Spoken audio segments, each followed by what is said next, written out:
How can artificial disc replacement help swimmers? I was a swimmer all through high school. We were actually Indiana State champion high school swim team. How about that? I was a backstroker and I did some medley relays and sprints. So, for artificial disc replacements are awesome for swimmers, particularly in the cervical spine because of the way we breathe in the water for head turning. If you get fused, you're not going to be able to turn your head. Then you have a mono snorkel that goes in the front and you can't turn your head right or left. It's harder to breathe that way.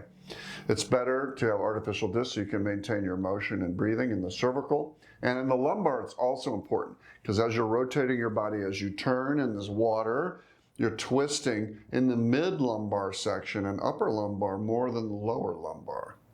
So it really helps both areas of your cervical and lumbar spine, and you're able to swim and function better.